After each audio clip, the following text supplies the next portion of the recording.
Gang, what is up? Welcome to the Game Plan, the fantasy football show for all of my fantasy football managers out there. I don't care if this is your first year or you're juggling 20 teams like an absolute psychopath. This is the place you go to get the edge that you need. Me and my man Evan each week are breaking down matchups, we're uncovering hidden strategies, and we're giving out the winning moves to help you dominate your fantasy league and take down all your jabroni league mates. I'm the authentic one, Matty Kiwoom, your go-to fantasy football analyst, and I'm joined by the analytics mastermind from Player Profiler, my man Evan Ringler. Evan, what's popping, brother?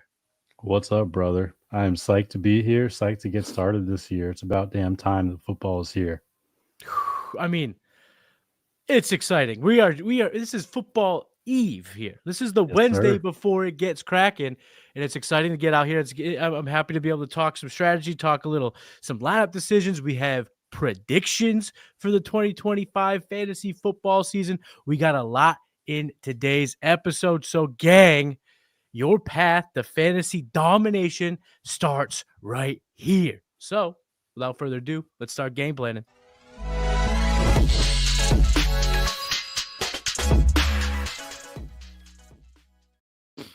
On the dawn of the 2025 season, Cowboys, Eagles, the juices are flowing. I got my man Evan here, who's light years smarter than me. This is a dynamic that's very, very exciting. Because if you know me, I'm the authentic one, the king of bro science. And now I got a smarty pants over here, a little brainiac to help balance me out. But today we're going to go through, we got 5 predictions for the 2025 season. This could be anything under the sun when it comes to fantasy. These drafts, they're already in the books, so we can't help you with that. But we're going to give you some predictions. Maybe you could take some of these predictions if you believe them. Make some moves to help your teams get in position to take advantage of the predictions we're laying out today. We're getting out the crystal ball. Evan, let's start with you. What's your first prediction for the 2025 season? My first prediction might upset some people out there, some of the fans of Bill Krosky Merritt, especially. My take is that Austin Eckler will be the only valuable fantasy running back for the Commanders this season. Ooh. And this starts with the pass catching. We know that Eckler is going to dominate that role. Bill Krosky Merritt and Chris Rodriguez are their running back 2 and 3 there. Neither one of them are pass catchers. They topped out at 13 receptions each in their best college season. And Eckler still has juice in the receiving game. He ranked 3rd in yards per route run last year, 12th in target share, 1st in yards per touch, and 1st in yards created per touch. So he's still got that juice, even though his age is a little bit advanced. And then I also think that he can probably command the goal line work as well. Last year, Brian Robinson missed 3 games, and in those 3 games, Eckler commanded 5 of the 7 goal line running back carries while Brian Robinson was injured. He's also, on a rate basis, one of the best running backs in goal line situations throughout his career. So if he owns the pass catching and the goal line work like I expect him to, in a great offense like the Washington offense, and he'll be a solid running back 2 for us and render Rodriguez and Krosky Merritt obsolete. This week, I have him at running back 23. Ooh, I like that. I got him at running back 20. Nice. My guts tell me if this Giants pass rush is as vicious as predicted, Jaden might need to dump the ball off a lot. That could be good for Debo. Definitely be good for Austin Eckler. So, Evan, my follow-up question to your prediction: can we officially just say it now that these unofficial depth charts that come out before week 1 are they're just trash? They just should be thrown out with the bat. I don't even look at them. Get rid of it. I don't even know what you're talking about. I don't look at them. So Austin Eckler. All right. Now in our redraft leagues, of course, Austin Eckler went a little bit later than especially in our casual draft. Yeah. So do you think do you think this is still some time for folks to trade for him? Oh, definitely. He went so late in drafts that you can kind of throw anything and potentially just get him thrown into a deal, or in Dynasty, super cheap. Like you could throw a 3rd at him and get him pretty easily. Yeah, and I think it's a great time to sell Krosky Merritt, especially. What about you? Oh man, I mean, I don't know if you're gonna get the value that it could if it does materialize into some sort of Sure. role. I just don't know if you're gonna get that value because I think a lot of sharps are out there now in a casual league, a little home league, dynasty league, or something like that. Maybe cash in, even in redraft. I think now's a good time to get Yeah. something a little more concrete. If you could take your Bill Krosky Merritt, get a little Travis Etienne, Ooh, think you now could. we're I think you talking. could kind of take some of that, that hopes and dreams and turn that into something a little bit more tangible. Because I do think there's a role for ETN in that Liam Cohen offense to start the season. We see some comments getting here. Guys, Dennis Rodriguez up. All of you amazing, beautiful people. Maddie back at the action is all right in the world. Let's go, Dennis. Leave your comments here. We'll make sure we get to them. If you have lineup questions ahead of week 1, of course, we are here to game plan for you, the fantasy manager. So drop it in the chat.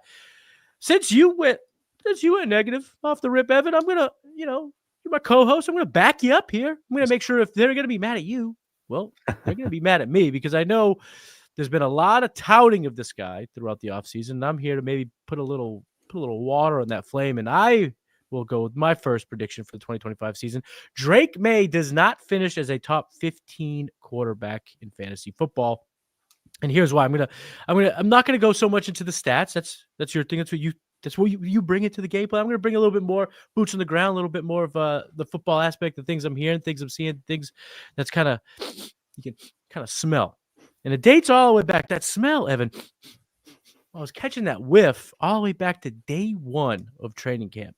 When day 1, all they did in Pat's camp was run and do dump offs and screens.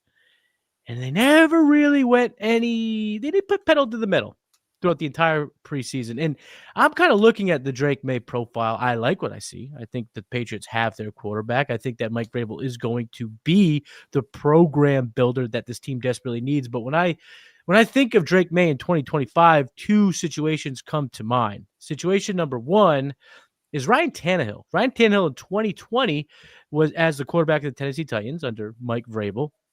He was a top 10 quarterback on a points per game basis. And it took him 40 touchdowns, Evan, 33 in the air, 7 on the ground to reach that limit. Can we really, in any good conscience, believe that Drake May is going to have 40 touchdowns? I don't think so. Not in that offense. He could be 15 less than that. He could have 25 and 30, and that'd be a pretty damn good season. So I don't think he has the touchdown output to thrive in a conservative game management style that Josh McDaniels and Mike Vrabel are going to want because this team cannot draft at the top of the draft in 2026. They just can't do it. There's just no way. So they're going to do what they can to win football games, not win fantasy games for us. Second situation was Justin Herbert last year. Justin Herbert, they when Jim Harbaugh got there, another program builder for football to win football games, they did get to the playoffs. They decided, hey, Justin, we don't want you throwing the ball a million times. We don't want you breaking the single season record for pass attempts. We don't want you throwing the ball 700 times. We want to run the ball. We want to keep you game management. And then when we need you to win it, we're going to go ask you out there to slang it. And that's what they did. And last year, Justin Herbert was QB 14. They don't want Drake May to run. They want him to manage the game. They don't want him to turn the ball over like he did as a rookie.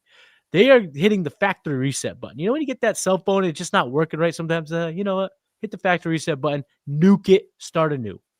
That's what the Patriots are doing with Drake May. And unfortunately for us fantasy gamers, one of our favorite late round QB targets, I think is going to be a late round QB meh. I don't think he's going to be a QB1 in fantasy football this year. Now, in Dynasty, you like him. You want him on your roster. If you're a contender, try your best to get something in front of him so he can be on your bench and kind of let him marinate another season because I think they're a year away from seeing a really good offense, seeing him really unleashed. And I don't think we get the Russian last year. Drake May last year, of course, was a factor on the ground, ran the ball on a per game basis. What were we looking at here?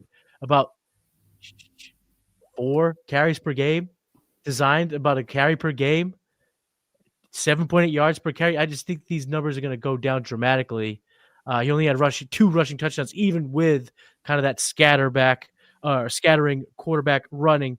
So I don't know if the touchdowns are there. I don't think the rushing is there. So I don't think the ceiling is there for Drake May in 2025. That's why I got Drake May as a outside of the top 15 finisher.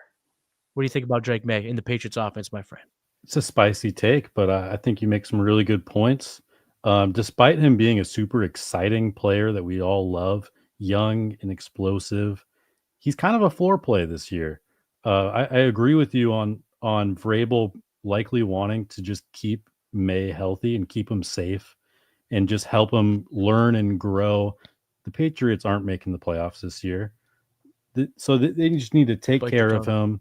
him and and hopefully keep him alive a little bit more than last year when he was just getting hit all the time and running for his life out there. He also last year wasn't throwing the ball downfield much, 26th in ADOT among like 39 quarterbacks. So I just don't really see the ceiling, and especially when you look at the skill positions they have. I love Stephon Diggs, but outside of that, it's pretty weak. Yeah, I mean, we might be looking at a season where the running back or the tight end leads the team in receiving. Yeah, I don't know if we can really say. I mean, if we're looking at a non-rushing quarterback, and again, I know he has the athleticism, but I don't think they want him running for 421 yards again like he did last year. And if you're not going to have that, you need the weapons, you need the touchdown output, you need to be Baker Mayfield, Joe Burrow. Dak Prescott is that guy for me this year. It's not yes, sir. Drake May. So I think we're a year away from really seeing Drake May turn it up a notch and becoming that fantasy dominator that we're hoping to see. Evan, take it away. What's your second prediction for 2025? Second one's a little goofy. We got J.K. Dobbins finishing as a top 12 running back over the first month of the season. And then R.J. Harvey is going to be a top 12 running back over the last month of the season. Get them both. A little bit weird, but I think that this is a fantasy running back haven. The Broncos should be the favorite to lead the NFL in running back targets because they have Sean Payton and Bo Nix, who both love to throw the check down.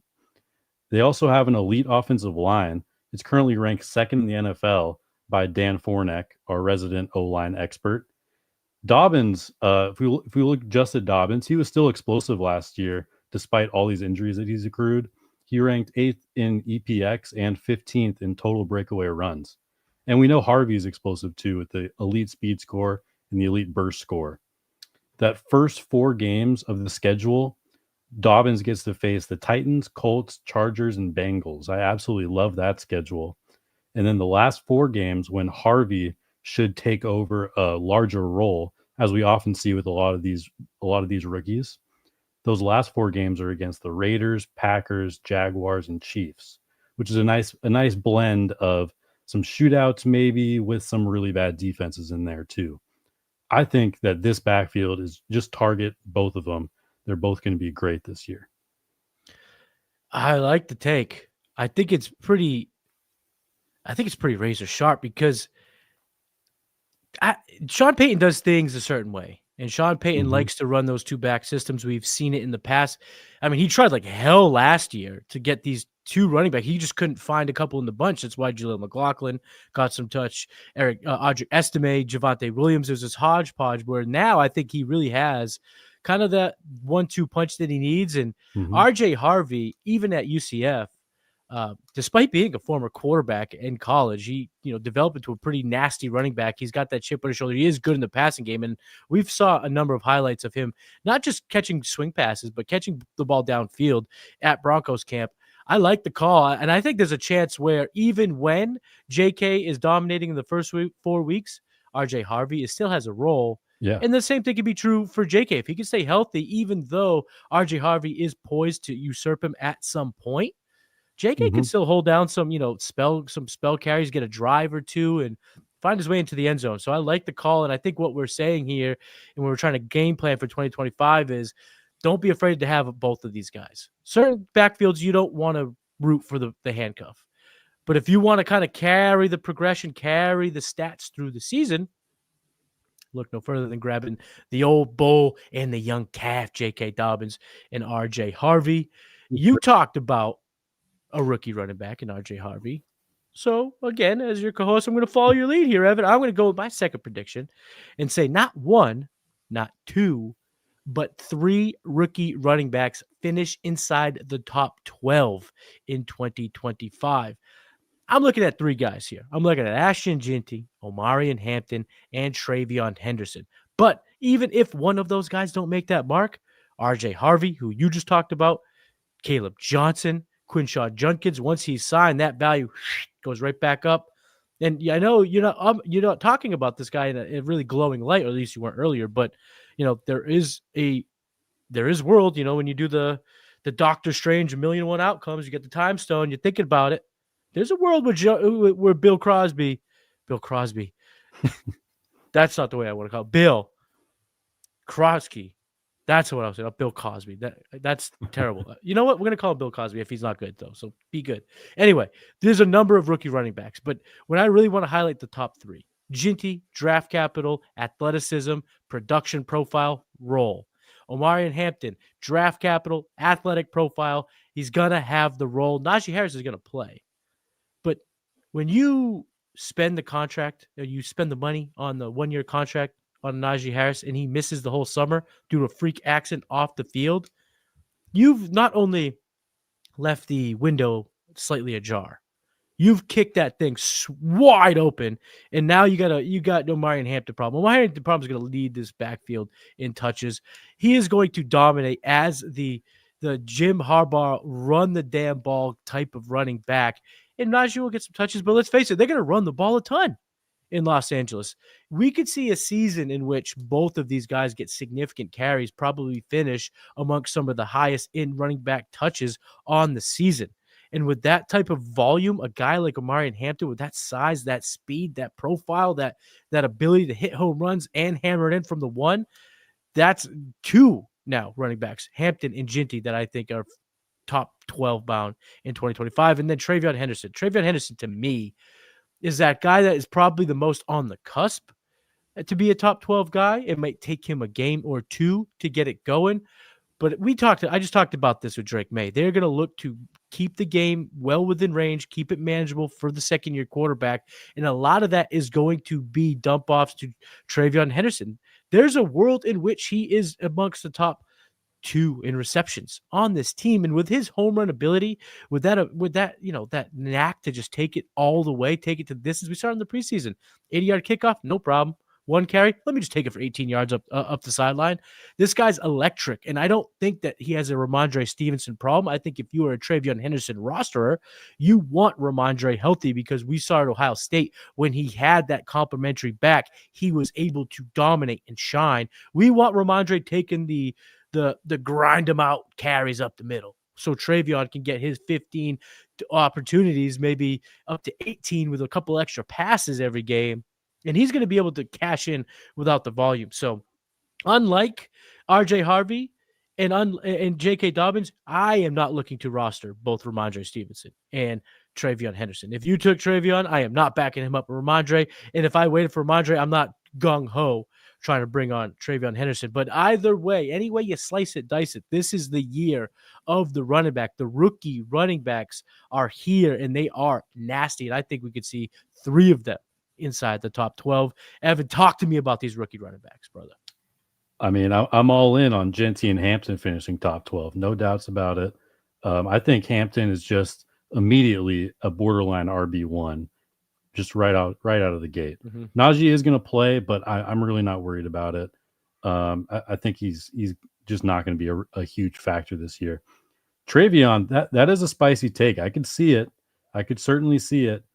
He'd have to do a little bit of a Devon Achane impression, I think. Just breaking off some massive plays, scoring a bunch of touchdowns that, the model wouldn't expect him to score. But it is possible. I wouldn't bet on it personally. I just think it's a split backfield in a offense I don't expect to be great. So getting to a top 12, he's gonna have to break some really big plays and catch a lot of passes. But from what we've seen in the preseason, it is certainly possible. So let's say Travion doesn't make it. Do you see any other rookies that could have a potential to top 12? Or the two, I think everyone's on page. Everyone was drafting Ginty and Hampton as if they were potential top 12 guys. We were talking about Ginty at the end of round 1 in seasonal leagues, and Hampton crept all the way to the back end of round 2, and he was a steal if you got him in round 3 or 4. So we can lock those 2 in. Let's say Travion doesn't make it top 12. Can you see it RJ Harvey or Caleb Johnson or a Quinshawn Judkins potentially being that type of guy? Yeah, Harvey, if Dobbins gets hurt, and we've seen that happen a couple times, then he's immediately he's immediately in the RB1 conversation in my mind. And Caleb Johnson, kind of the same thing. If Warren was to miss time, I think Caleb would just have a giant role there. I am lower than consensus on Caleb at the moment. It just I just don't think that Aaron Rodgers and Arthur Smith are going to trust him in the passing game. But it's totally possible if Warren were to miss time. What about a little Ollie Gordon or JCM? I think it's possible. Is a likely no, but Ollie Gordon. Oh, I love that. I mean, if Devon A-Chain, if that calf becomes a serious season-long issue, you could take all your Jalen Wright shares, you could toss those in the trash. Those are kaputs. Those are done. Those are dusted. Yep. Ollie Gordon, though, in this offense, I mean, this is an offense that was built, by Kyle Shanahan, his father, and it's been successful for guys like Jeff Wilson. These guys who can just get through the whole big bodies, and Ollie Gordon is a hell of a lot better talent-wise than Jeff Wilson, in my opinion. No disrespect to Mr. Wilson. Stud. So, this is the year of the running back. Evan, you got one more prediction. Lay it on the folks. What you got? Yeah, it sounds like we're both in on this one. I have CeeDee Lamb and George Pickens both finishing as top 12 receivers this year, and Dak Prescott leading the league in passing yards. I just think everything is lining up for this Cowboys offense to smash this year. They basically don't have a defense. They basically don't have a running game. So they're going to be forced to throw at an insane rate. They're essentially the NFC Bengals in my mind. Dak has been a very good passer by all measures throughout his career. He's not elite, but he's very good. And now he has the best weapons that he's had in at least a few years. Just 2 years ago, Dak threw for 4,500 yards and led the league in passing touchdowns with only CeeDee Lamb. And like Brandon Cooks, his wide receiver 2, had like 700 yards. So I really believe in this passing offense, and I want all the pieces of it. The record, my friend, for pass attempts in a single season is Tom Brady in 2022 at 733. If he's healthy, I think Dak Prescott breaks the single season pass attempt record. I think he throws it 740 times. I mean, their defense just got significantly downgraded with the loss of Micah Parsons. Their offense has potentially zero running game. I mean, maybe Jaden Blue and Javante's enough, but they're an injury away from having Hunter Lupke carrying the ball. That just spells to me Dak. They're paying this guy $500 million a game. This guy's one of the highest paid players in the history of professional sports. They're going to let him chuck. They're going to need him to chuck. They got the weapons for him to chuck. CeeDee Lamb, George Pickens, and Jake Ferguson is a nice little 1-2-3 punch. They got some other pieces throughout their receiving core that is just good ancillary role players. Dak is going to have to throw for them to be competitive. Dak is going to have to throw even when they're not competitive. Dak is just going to throw the living daylights out of it. And I think with the talent around him, if he throws the ball 750 freaking times, everybody's eating, everybody's feasting, and we are going to love those triple stacks. That was my favorite stack in best ball in the offseason, in fast drafts, best balls, rabbit, all that stuff. I love me some Dak, CD, and George Pickens. Now, absolutely, I'm gonna hit you a little off script question here because I just made a trade in my long running home dynasty league, and I want to get your thoughts on it because I traded away CeeDee Lamb. I don't find myself to be much of a competitor. Here was the return. I moved CeeDee Lamb and David Montgomery, and I received Jackson Smith-Njigba, the 103 and the 106, which turned into Travion Henderson and Travis Hunter. Oh, nice. Yeah, I think that's doable. You don't want to sell CD, but if you can get JSN, Travis Hunter, and Travion Henderson, something that's acceptable at least. Yeah, it's all right. Bring approval from my guy Evan. I love to hear it. All right, we are going to get into our lineup decisions, and we're also going to answer some of your questions in the chat. So stick around right after we hear from our sponsor.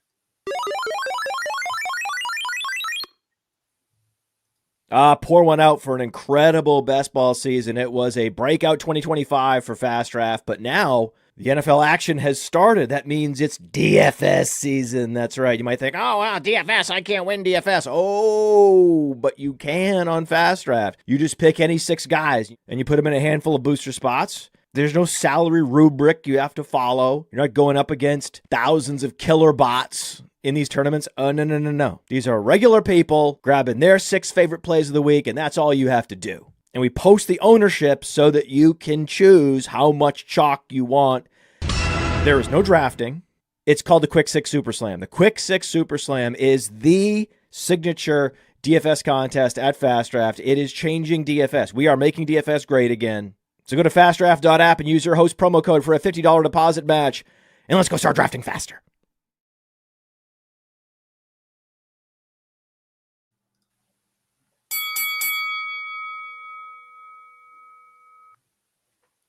Matty, Kiwoom, Evan, Ringler. We are talking game plan today, folks. So we got some lab decisions. We're going to go through stuff for this week to help you this week. But before we do that, let's get into some of these comments, huh? We got some in the chat. First and foremost, thank you guys so much for tapping in, tuning in. We love y'all. That's why we do this for the fantasy managers out there. So let's start answering some questions, shall we? Half point, PPR, Dobbins, or Tracy in the flex, Evan? I'm leaning towards Dobbins, but it's very close. What about you? I would say I'm leaning Dobbins as well because both of these guys have that lurking rookie running back. I don't know what the role looks like. Who do you like more, RJ Harvey or Cam Scatterbo? Because that might be the answer here. Who you fear more? I certainly fear Harvey more right now. Scatterbo is just, the injury that he had in training camp, I think has kind of derailed him. It's going to take him some time to get his role back. So I would say this: Tracy has the higher floor for touches. He's just more guaranteed to get the touches we want. But Dobbins has the ceiling because of the matchup. He's projected, or the Broncos are projected for 5 more points than the Giants are this week per the sports books. So that's where the upside is. Tracy is the better floor play, though. I like it. I have Josh Allen. Should I double flex Sinclair or Coleman, or do I go with Myers or Ollie Gordon? Okay, so we're double flex. So he can go. I'm assuming he can go both of them for double flex. It sounds like he's got 4 players he wants to pick 2 of. Yeah, 2 of them. Yeah, good call. That's right. For me, right. Shakir is an auto start here. He practiced in full today. Yeah, so he's no play. More tag. Yep. Yeah, and I think he's the best receiver on that team in my opinion. The second one, I have Myers at 11 points per game. Let's see what I have Ollie at. Yeah, 6. So I have it as Myers there. Yeah, I'm going exactly the same way. Keon Coleman actually did pop up himself on the old injury tag this week, and I got Myers and Shakir inside my top 45 for receivers. So I'm going to go with both of those guys there and get the stack for Sunday Night Football with. I will say keep an eye on Jacoby Myers. It's kind of a weird situation right now. Certainly, but they got the little revenge game factor, and also maybe they want to highlight them so that they could sell them a little bit high. So there could be a little bit of a squeaky wheel game. Now, if you hear anything from between today, we're recording here, and Sunday, that Devon A-Chain is limited in any true capacity. Fire going Ollie Gordon. Let's go. That's right, baby. We are back. 4-point passing TD, Bo Nix, or Trevor Lawrence. This is a good one. Who do you got? Yeah, both have really good matchups this week, but I have Nix as my quarterback 6 and Lawrence as my quarterback 8. So give me Nix. Okay. Let's keep it moving here. Scary Terry, Tyreek, Xavier Worthy, Ricky Pearsall, pick 2. I love these humble brags. Nice. That is a pretty sweet brag right there. This is kind of I got kind of a spicy take on Worthy this week. I have him all the way up at wide receiver 14 with no Rashee Rice. I absolutely love Worthy this year. Mahomes and Worthy are bound to connect on more deep balls this year. And then for the second one, let's see, Terry or Tyreek. I have Terry slightly ahead. And Tyreek has been limited in practice, which is something worth monitoring as well. Yeah, and your deeper bench leagues, even in seasonal, make sure Malik Washington is at the bottom of that bench. There seems to be a lot of going on with the Miami Dolphins. And I think you got to make sure that you have the backup pieces in Malik Washington look pretty good in the preseason. Greetings, everyone. Happy NFL 25 season. Let's go. Oh, my God. It's music to my ears. I love it. CeeDee Lamb is a wide receiver 1 for the year. Dennis. Ooh, Hey, let's go. I Well, see. hey, listen, if there's going to be room for 2 in the top 12, one of them's got to get pushed up a little bit, baby. CeeDee Lamb, number 1. Let's go. Dennis also says Dak crushes it every other year. He's like Romo, 1 bad year of injury, 1 good year. Yeah, he's on to something here. He's definitely on to something here. And one more from Dennis. I bought CeeDee Lamb for a 2026 first, Egbuka and Pearsall. So if we're in the same league, Dennis, you and I would have made music because that is exactly what I was kind of looking for here. 3 assets for the 1. You got more than that though. This is I like this deal a lot for Dennis here. That's a pretty CeeDee cheap Lamb. price to buy CD. We don't know the format and all that, but Yeah, you might on be right paper, too. It's a pretty good price. Egbuka and Pearsall, we might be looking back and be like, oh, we always had that August when we thought Yeah. something was going to spark because we don't know. I We do don't like them know a how it's lot, gonna but play yeah, out. you never know. Yeah, I do like them. We're doing a lot of projecting when we're talking Mhm. about those two, where CD is lock, stock, and 2 smoking barrels. He's ready to rock and roll in 2025. Last one before we get into those lineup decisions from Jeff Rogers. Audio even if I have Mahomes. Audio even if I have Mahomes at QB stack with Worthy. Oh, he's answering the question. So shout out to you, Jeff. Answered the question. So if you had Mahomes, you would absolutely go Worthy. But Evan's saying go Worthy anyway. Worthy could be Yes, a sir. top 15 option this Friday night in Brazil. So as I said, we got some lineup decisions. We got 5 that we're going to go through, and this is how we kind of sparsed it out. These are guys that are very close in Player Profiler's weekly ranks, and these are also players in which you could, I think, very realistically find making a decision between. These are guys with ADPs that link up in terms of getting them both on your team or strategy-wise. There's a good logic behind these two being the decision. So you can use this if you don't have this player in particular. Leave in the comments. Maybe we'll go ahead and diverse into what you're actually dealing with too. So let's get into the first lineup decision here. Michael Pittman or Nick Chubb. So this is going to be a flex play, right? And we got them both inside our top 85 at playerprofiler.com. Michael Pittman at 82, Nick Chubb at 83. But Evan, who are you picking between these two? I'm going with Michael Pittman. I just want to stay away from this Texans backfield because I have no clue what's going to happen. I don't really like the offensive line. I don't think Nick Chubb was very good last year at all. And they're playing the Rams defensive line, which is elite. So I want to stay away from that. Meanwhile, Pittman has a very strong matchup against Miami, one of the worst secondaries in the league. I'm not going to argue for Danny Dimes, but it is a good matchup. So I'll just go with Pittman. They're both boring plays, but give me Pittman. Yeah, especially in your PPR formats, it seems like a no-brainer. I just don't know what Chubb has less. I know he's a freak, but I also know those are 2 gruesome knee injuries. He's been thrust into this role. Now, I'm going to spin off this a little bit. Woody Marks, does he have any value in our 12-man, semi-deep, redraft leagues?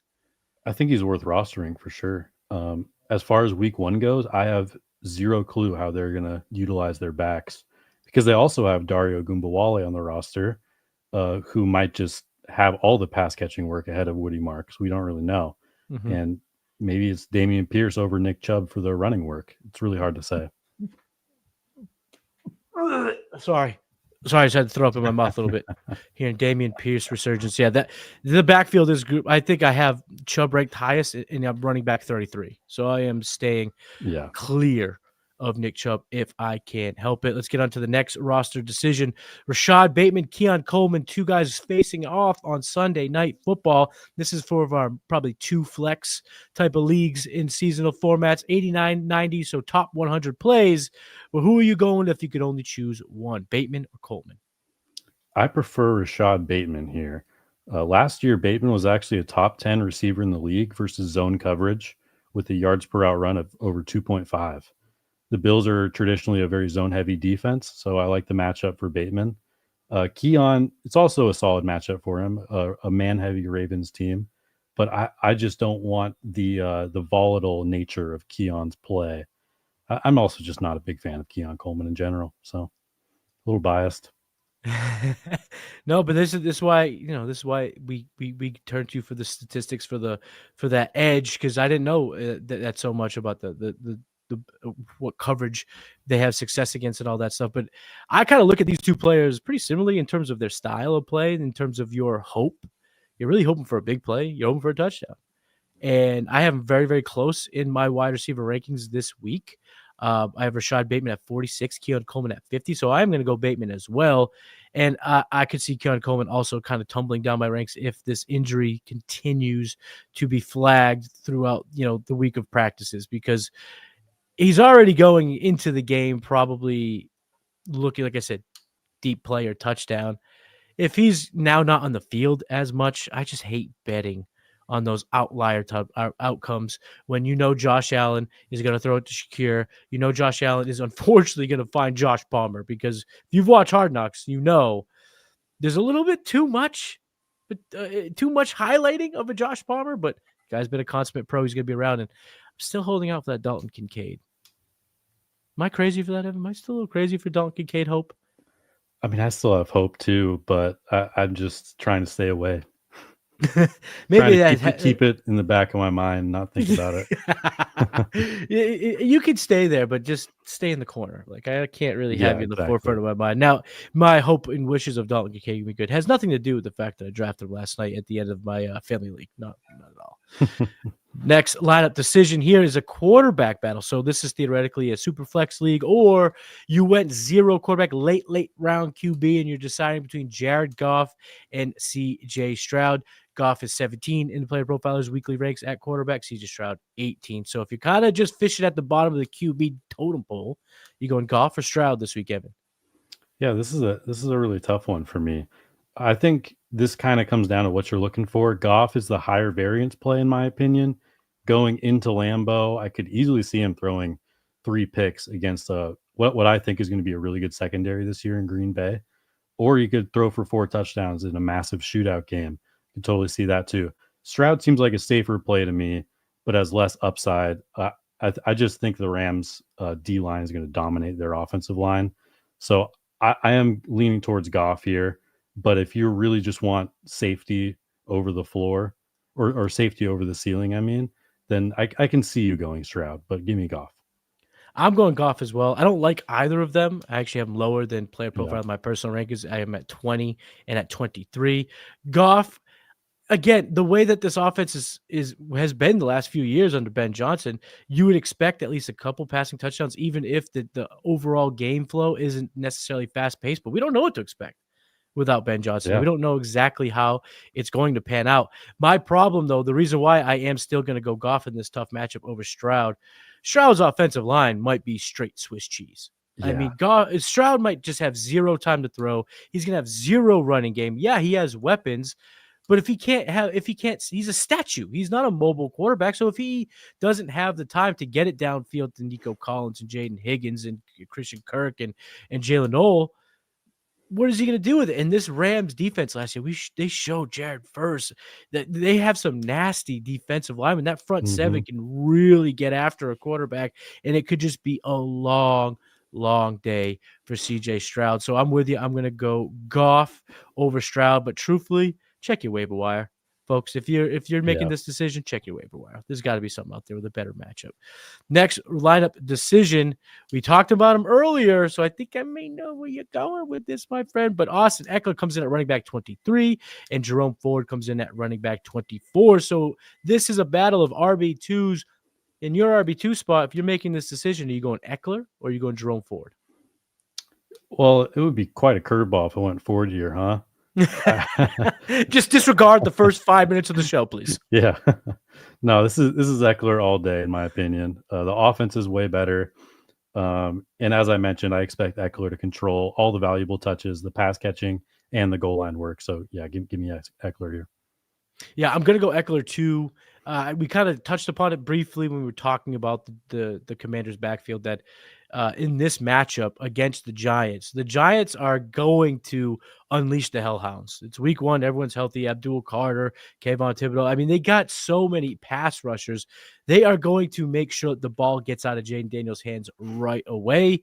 So I see a lot of Debo in this game plan, especially with Terry McLaurin not being up to speed, theoretically, based on the holdout. I think we see a lot of Austin Eckler early, a lot of Austin Eckler on third down, and we'll see if he has the juice. We'll see if he has that juice. I got him 6 spots higher. I have him as a top 20 play. So I am playing Austin Eckler, and I'm totally fine having him as my running back 2 this week against the Giants. I think we see potentially 4 or 5 catches. So in PPR leagues, give me Austin Eckler, the old one, all day long. Last lineup decision, my friend. Battle of tight ends. We had to talk a little tight end, right? We had to talk some tight end, my friend. And this right here is a battle of punting on tight ends, a strategy I just talked about doing, but I didn't do it with these guys. I actually went later than these. I missed out on both of them in my family draft. But if you laid it on tight end and you said screw it, if I missed out on Bowers, I missed out on McBride, I missed out on Kittle. I ain't playing that game in the middle rounds. I'm gonna wait to the end and get a guy. Hunter Henry is at 15. Kyle Pitts Sr. at 16. If you were making this decision, who are you going with? For me, this is kind of dependent on whether Darnell Mooney plays. If he does not play, then that opens up another 20% target share pie that, some of those points will shift towards Kyle Pitts, and I would feel comfortable starting him. But right now it looks like Mooney is going to play, so I'm going to go with Hunter Henry here. Me too. I like Henry this week. I'm as tight end 10 this week. I think the volume is there. I think that the game plan is going to be like we had mentioned earlier in the show, very conservative, very game managery.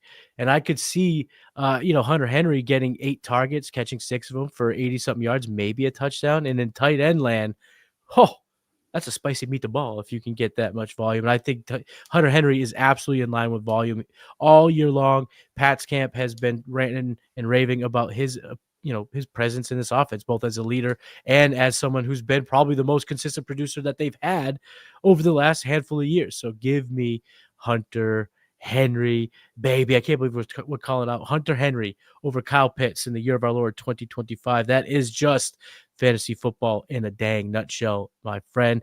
That's going to do it.